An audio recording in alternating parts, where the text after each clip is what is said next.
Nesse vídeo vamos falar sobre os capítulos 7, 8 e 9 de 1 Crônicas.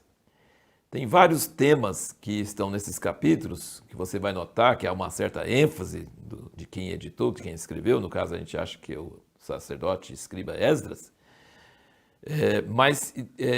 Estão no meio dessas genealogias, mas também se percebe até nos dois livros de crônicas. Aliás, talvez o leitor não saiba, mas esses dois livros de crônicas no hebraico era um livro só.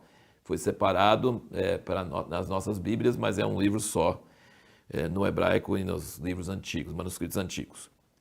E um dos temas desse, ele gosta de falar sobre homens valentes. Você vai perceber que ele fala várias vezes ele fala assim que eram homens valentes, tantos homens valentes. É um negócio assim impressionante. Ele gosta de falar sobre homens valentes no meio das genealogias aí.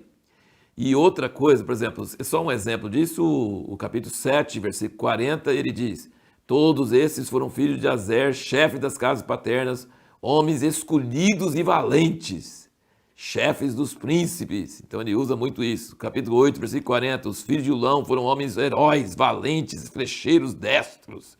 Então assim, o autor, eu creio que é Esdras, ele gosta de falar sobre homens valentes. Esse é um tema. E o outro tema, ele fala sobre chefes de casas paternas.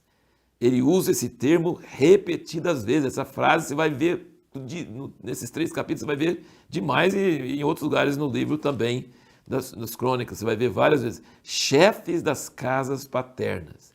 E aí nós vamos para a resposta da pergunta que nós fizemos no outro vídeo. Que ligação tem entre família e exército? Hoje em dia a gente não tem ligação nenhuma de família e exército. Exército é o contrário de família.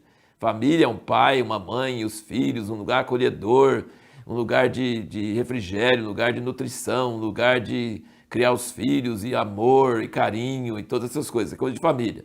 Romance, né? E exército não. Exército é questão de comando, cadeia de comando, ordem, obediência, disciplina, dureza, todas essas coisas. Então, para nós, exército e família não tem nada a ver uma coisa com a outra. Mas a Bíblia não é assim. A Bíblia não tem esses dois termos divorciados. Lembra comigo, Israel era uma nação de escravos por 400 anos. 430 anos. É quase desde a época do Brasil, hoje até quando Pedro Álvares Cabral descobriu um pouquinho menos, né? É muitos anos. Era só escravo, não tinha vida. Os filhos homens deles eram mortos pelo faraó. Que coisa terrível. E quando eles saíram do Egito, você pode ir lá em Êxodo, fala que eles saíram segundo as suas famílias, celebraram a Páscoa, né, com aquele cordeiro e tudo por família, e saíram segundo os seus exércitos, segundo as suas famílias. E quando Deus ordenou para Moisés organizar as tribos ao redor do tabernáculo, era tudo por família.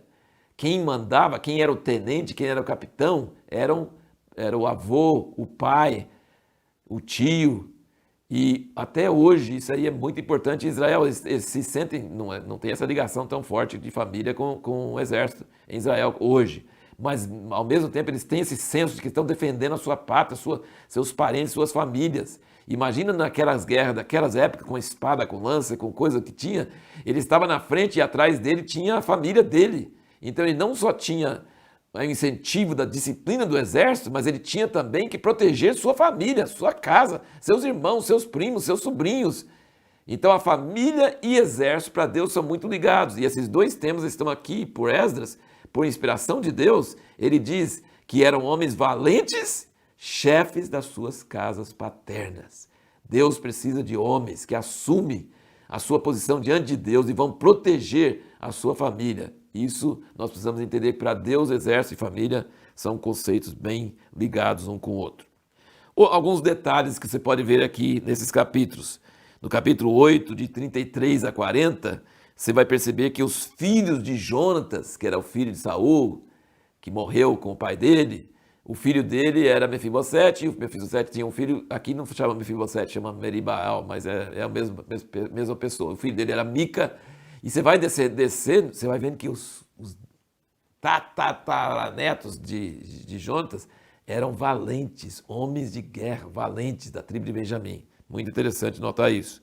Outra coisa, menciona Finéias no capítulo 9, versículo 20, Só menciona ele rapidamente, assim, no meio dos que trabalhavam, dos levitas, e diz só uma frase: Finéias, filho de Eleazar, dantes era guia entre eles, e o Senhor era com ele. Essa frase, o Senhor era com ele, é um tema na Bíblia toda. Se o Senhor é com uma pessoa, pode saber que ela vai ser diferenciada. E, inclusive, nas genealogias, quando cita o nome dele, vai falar que o Senhor era com ele. Que coisa preciosa. Outro detalhe que você vai notar no versículo 33 de 1 Crônicas 9, que os cantores, Davi colocou cantores, não tinha esses cantores na época de Moisés, mas Davi estabeleceu cantores e músicos diante de Deus sempre. Eles eram isentos de outros serviços. Os músicos todos que estão me ouvindo vão gostar disso, né? Você vai se dedicar só à música, só a compor canções, só a tocar para Deus. Ele diz aqui que os cantores levitas eram isentos de outros trabalhos, porque eles ministravam a Deus dia e noite. Eles não ficavam numa boa, deitado, tranquilo, de férias, não. Eles tocavam, ministravam, tinham turnos e ministravam dia e noite. E foi Davi que instituiu isso. Que coisa preciosa. E outro detalhe que você vai notar nesses capítulos e também em outros capítulos que nós vamos estar lendo, é que tem muitos detalhes do trabalho levítico que Moisés não falou quem ia fazer. Quem ia assar os pães da proposição toda semana? Quem ia preparar o azeite da unção? Quem ia preparar o incenso? Quem ia separar a farinha de trigo para as ofertas? Tem muitos trabalhos que Moisés não definiu em Levítico e aqui está definido. E sabe quem ajudou a definir isso? Foi Davi e Samuel. Samuel, o profeta, já era bem velho, mas ele ajudou Davi a definir o trabalho dos levitas. Então, assim, tem muitos detalhes assim interessantes. Pode parecer que é leitura entediante, mas no meio disso vê que nós temos assim muitas coisas, muitos detalhes que chamam a nossa atenção. E a pergunta que nós vamos procurar responder no próximo vídeo é: numa grande batalha contra os inimigos de Deus, qual é a nossa responsabilidade e qual é a responsabilidade de Deus?